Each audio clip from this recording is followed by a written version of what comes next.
ಇದೇನಿದು ಡಾಕ್ಟರ್ ಮನೆ ಹೀಗಾಗೋಗಿದ್ಯಲ್ಲ? ಯಾರಮ್ಮ ನೀನು? ಯಾರು ಬೇಕಾಗಿತ್ತು? ಡಾಕ್ಟರ್ ಬೇಕಿತ್ತು. ಇಲ್ಲಿ ಯಾರು ಡಾಕ್ಟರ್ ಇಲ್ವಲ್ಲ? ಡಾಕ್ಟರ್ ವಿಠಲ್ ರಾವ್ ಇದಾರಲ್ಲ? ವಿಠಲ್ ರಾವ್ ಇಲ್ಲ ಗಿಟ್ಟಲ್ ರಾವ್ ಇಲ್ಲ, ಹೊಂಡಿ ನೀವು. ತೋರ್ಸ್ಕೊಂಡು ಹೋಗಿದ್ವಲ್ಲ, ಈಗಿಲ್ಲ ಅಂದ್ರೆ ಏನರ್ಥ? ಇಲ್ಲಿ ಯಾರು ಡಾಕ್ಟ್ರು? ಅಲ್ರಪ್ಪ, ಈ ಮನೇಲಿ ಯಾರಾದ್ರೂ ಡಾಕ್ಟರ್ ಇದಾರ?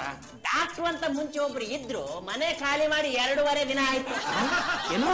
ಈ ಮನೆ ಖಾಲಿ ಮಾಡಿ 2 ದಿವಸ ಆಯ್ತಾ? ಮೆಸೇಜ್ ಬಂದ್ರೆ ನಿಮ್ಗೆ ಅದೆಲ್ಲ ಗೊತ್ತಾಗಿಲ್ಲ, ಬಿಟ್ಬಿಡಿ. ಏನಿದು ನನ್ ತಲೆ ಕೆಟ್ಟೋಗ್ತಾ ಇದೆಯಲ್ಲ? ಇಲ್ಲಿ ಯಾರು ಡಾಕ್ಟರ್ ಇಲ್ಲ, ನೀವು ಹೊಂಡಿ ಅಮ್ಮ. ಸರಿ ಸರ್, ಹೋಗ್ತೀವಿ ಸರ್. ಆಚೆ ಮಳೆ ಬಂದ್ ನಿಂತಿದೆ, ಮತ್ತೆ ಮಳೆ ಬಂದ್ರೆ ಕಷ್ಟ ಆಗತ್ತೆ. ಒಂದ್ ಛತ್ರಿ ಇದ್ರೆ ಕೊಡಿ ಸರ್. ಛತ್ರಿ ಇತ್ರಿ ಇಲ್ಲ, ನೋ ಆ ಟವೆಲ್ ಕೊಟ್ಟು ಕಳ್ಸೋ.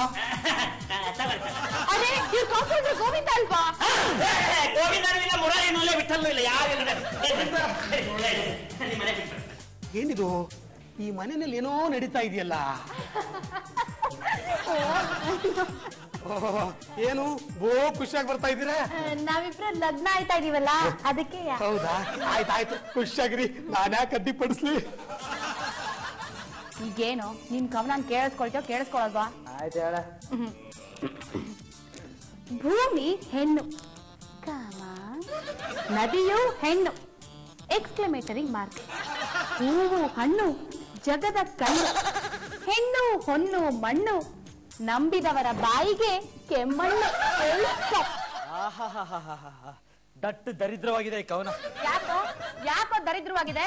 ನೋಡು, ಹೆಣ್ಣೆ ಸಂಪೂರ್ಣ, ಹೆಣ್ಣೆ ಸರ್ವಸ್ವ ಅನ್ನೋ ಅಭಿಪ್ರಾಯ ಇದ್ರಲ್ಲಿ ಇದೆ. ಅರ್ಥನೇ ಸರಿ ಇಲ್ಲ. ಯಾಕಪ್ಪ? ಯಾಕೆ ಸರಿ ಇಲ್ಲ? ಪ್ರತಿಯೊಬ್ಬರಿಗೂ ಅವ್ರದೇ ಆದ ಅಭಿಪ್ರಾಯ ಇರುತ್ತೆ. ಇರ್ಲಿ ಬಿಡು, ನಿನಗಿಷ್ಟ ಇಲ್ಲ ಅಂದ್ರೆ ನಾನೇನ್ ಮಾಡಕ್ಕಾಗಲ್ಲ. ನನಗ್ ಹೇಗೆ ಇಷ್ಟ ಬರುತ್ತೋ ಅದೇ ರೀತಿನ ನನ್ ಕವನ ಬರೆಯೋದು. ಏನು ಹೀಗ್ ಮಾತಾಡ್ತಿದ್ಯಾ? ಮುಂದೆ ನಿನ್ ಮದ್ವೆ ಆಗೋ ನಾನು. ಕೇಳಿಸ್ಕೊಂಡ್ರೆ ಕೇಳಿಸ್ಕೊಳ್ಳಿ ಬಿಡು. ನೋಡು, ಕವನನೇ ಬೇರೆ, ಮದ್ವೆನೆ ಬೇರೆ, ತಿಳ್ಕೊ.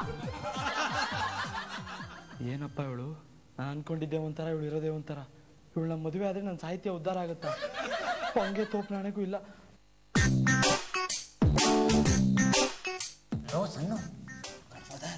ಏನು ಇವ್ರು ಈ ರೀತಿ ಜಗಳ ಮಾಡ್ತಾ ಇದ್ದಾರೆ? ಯಾರ ಜೊತೆ ಬೇಕಾದ್ರೂ ಜಗಳ ಆಡ್ಲಿ, ಆದ್ರೆ ವನಜಕ್ಕನ ಮಗಳು ಜಲಜ ಒಂಥರ ಚೆನ್ನಾಗಿದ್ದಾಳೆ. ನಾನು ಎಷ್ಟು ಹೇಳ್ತೀನಿ ಬಟ್ಟೆ ಎಲ್ಲ ಹಾಕೋಬೇಡ್ವೆ ಅಂತ, ನನ್ನ ಮಾತು ಕೇಳದೆ ಇಲ್ವಲ್ಲ ನೀನು? ಲೇ ಜಲಜಮ್ಮ, ಟಿವಿ ನೋಡಿ ಪಸಂದಾಗಿ ಅಡಿಗೆ ಮಾಡೋದು ಕಲ್ತಿದೆ ಅಂತೆ. ಓ, ಪಟೇಲ್ರ ಮನೆಯಾಗೆ ಟಿವಿ ಐತೆ, ಅದನ್ನ ನೋಡಿ ನಾ ಚೆನ್ನಾಗಿ ಕಲ್ತಿದ್ದೀನಿ. ಟಿವಿ ಆಯ್ತಾ? ಟಿವಿ ಅಂದ್ರೆ ಹಂಗ್ಯಾಕ್ಲಾ ಬಾಯ್ ಬಿಡ್ತೀಯಾ?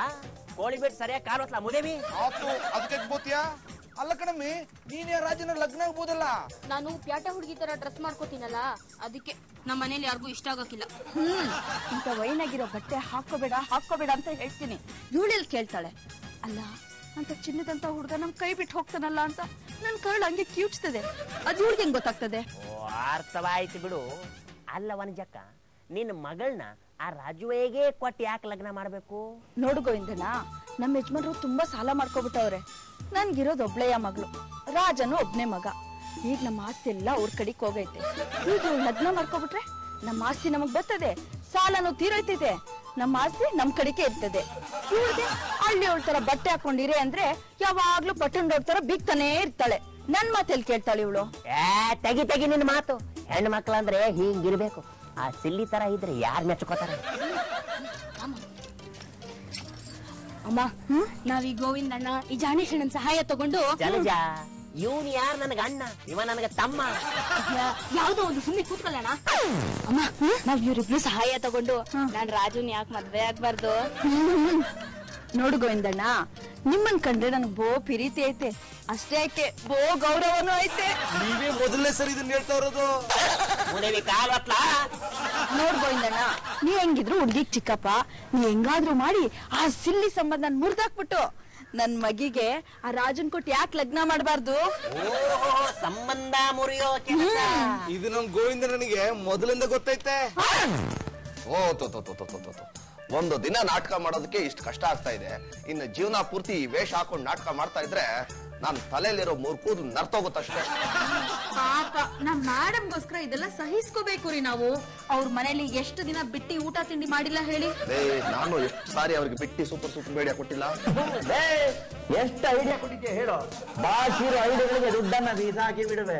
ಬಾಕಿ ಉಳಿಸ್ಕೊಂಡಿರೋ 2 ವರ್ಷದ ಬೋನಸ್ಸೇ ಕೊಟ್ಟಿಲ್ಲ. ನೀ ಕಾಸು ಕೊಡ್ತೀರಾ? ಗೋವಿಂದ ಸುಮ್ನೆ ಕೂತ್ಕೊಳ್ಳೋ. ಬಾಯಲ್ಲಿ ಬ್ಲೀಚಿಂಗ್ ಪೌಡರ್ ತುಂಬಿದ್ರೆ ಕನಿಷ್ಠ ಪಕ್ಷ 1 ವರ್ಷ ಆದ್ರೂ ತಿನ್ನೋರ್ಗೆ ರುಚಿ ಗೊತ್ತಾಗ್ಬಾರ್ದು. ಎಷ್ಟು ವರ್ಷ ರುಚಿ ಗೊತ್ತಾಗಿದ್ರು ಪರವಾಗಿಲ್ಲ, ಆದ್ರೆ 1 ವರ್ಷ 2 ವರ್ಷ ಅಂತ ಲೆಕ್ಕ ಮಾತ್ರ ಹೇಳ್ಬೇಡಿ. ಲೆಕ್ಕದಲ್ಲಿ ನಾನು ಸ್ವಲ್ಪ ಹಿಂದೆ. ನಿಜವಾಗ್ಲೂ ನಾವೆಲ್ಲ ವೇಷ ಹಾಕೊಂಡು ನಾಟಕ ಮಾಡ್ತಿದ್ದ ಕಷ್ಟನ MBBS ಓದುವಾಗ ಹಾಕ್ಬಿಟ್ಟಿದ್ರೆ ಕನಿಷ್ಠ ಪಕ್ಷ 6 ವರ್ಷದಲ್ಲಿ ಮುಗಿಸ್ಬಿಡ್ತಿದ್ರ. ಇಲ್ಲೇ 10 ವರ್ಷದಲ್ಲಿ ಮುಗಿಸ್ತಾ ಇದೆ. ಡಾಕ್ಟ್ರೆ, ತಾವು ತಪ್ಪು ತಿಳ್ಕೊಳ್ಳಲ್ಲ ಅಂದ್ರೆ ಒಂದು ಮಾತು ಹೇಳಪ್ಪ. ನಾವೆಲ್ಲರೂ ಎಷ್ಟು ಚೆನ್ನಾಗಿ ನಾಟಕ ಆಡ್ತಾ ಇದೀವಿ. ಅದಕ್ಕೆ ಲಾಸ್ಟ್ ಅಲ್ಲಿ ನಡೀತಾ ಇರೋ ಕ್ಲಿನಿಕ್ ನ ಮುಚ್ಚಿ ನಾವ್ಯಾಕೆ ಒಂದು ನಾಟಕ ಕಂಪ್ನಿ ಓಪನ್ ಮಾಡಬಾರ್ದು? ಅಯ್ಯೋ, ಈಗಿರೋ ಕ್ಲಿನಿಕ್ ಓಪನ್ ಮಾಡೋದಕ್ಕೆ ಡಾಕ್ಟರ್ ಅಂಕಲ್ ಕಣ್ಣು ಬಾಯಿ ಬಿಟ್ಟಿದ್ರು. ಈ ನಾಟಕ ಕಂಪನಿ ಓಪನ್ ಮಾಡೋದಕ್ಕೆ ಡಾಕ್ಟರ್ ಅಂಕಲ್ ಪ್ರಾಣನೇ ಬಿಡ್ಬೇಕಷ್ಟೇ. ಅಣ್ಣ ಪ್ರಾಣ ಆದ್ರೂ ಬಿಡ್ತಾರೆ, ಏನಾದ್ರೂ ಬಿಡ್ತಾರೆ. ನೀನ್ ಯಾಕೆ ಅಣ್ಣ ಮೆದ್ಲು ಕೈ ಹಾಕ್ತಾ ಇದೀಯಾ? ನಾನ್ ಮರ್ಯಾದೆ ತೆಗಿಯಕ್ಕೆ ಹುಟ್ಟಿದ್ಯಾ ನೀನು? ಹಾಗೆಲ್ಲ ಬೈಬೇಡ ಅಣ್ಣ. ಮದ್ವೆ ಆಗಲ್ಲ ಅಷ್ಟೇ. ಸೂಜಿ ಪಲ್ಲಿ ಮೆತ್ತಗ್ ಮಾತಾಡಿ. ಅವ್ರೇನಾದ್ರು ಕೇಳಿಸ್ಕೊಂಡ್ರೆ ತೊಂದ್ರೆ ಆಗತ್ತೆ. ತಿರುಪತಿಗೆ. ಬೆಂಗಳೂರಲ್ಲಿ ತಿರುಪತಿ ಇದೆಯಾ? ನಿನಗೆ ಕೆಲ ವಿಷಯಗಳ ಅರ್ಥ ಆಗಲ್ಲ, ಸುಮ್ನೆ ಕೂತ್ಕೊರೋ. ಇಲ್ಲ ರಾಜು, ಆಗೋದಿಲ್ಲ. ನಾನು ಎಷ್ಟು ಸಲ ಹೇಳ್ಬೇಕು ನಿಂಗೆ? ಏನ್ ನಿನ್ ಮಾತ್ ಕೇಳೋದು? ಜೀವನ ಪರ್ಯಂತ ಈ ರೀತಿ ಲಂಗ ಬ್ಲೌಸ್ ಹಾಕೊಂಡಿರಕ್ಕೆ ನನ್ ಕೈಲಾಗೋದಿಲ್ಲ. ಹಾಗಂದ್ರೆ ಹೇಗೆ? ನಮ್ಮ ಅಪ್ಪ ಅಮ್ಮ ಒಪ್ಪಾರ್ದ? 1 ದಿನ ಸರಿ 2 ದಿನ ಸರಿ, ಅದಕ್ಕಿಂತ ಹೆಚ್ಚಿಗೆ ನನ್ ಕೈಲಿ ಹಾಕೊಳಕ್ ಆಗಲ್ಲ ಕಣೋ. ನಮ್ಮ ಅಪ್ಪ ಅಮ್ಮನಿಗೋಸ್ಕರ ನಿಂಗೆ ಇಷ್ಟು ಮಾಡಕ್ಕಾಗಲ್ವಾ? ಕತ್ತೆ ಬಾಲ ಕುದ್ರೆ ಜುಟ್ಟು ಯಾರಿಗೋಸ್ಕರನು ಹಾಕೊಳಲ್ಲ. ನನಗೂ ಅಷ್ಟೇ. ನೀನ್ ಕವಿಯತ್ರಿ ಆಗಿರ್ಬೋದು, ಆದ್ರೆ ನಿನ್ನ ಅಭಿಪ್ರಾಯನೇ ಬೇರೆ, ನನ್ನ ಅಭಿಪ್ರಾಯನೇ ಬೇರೆ.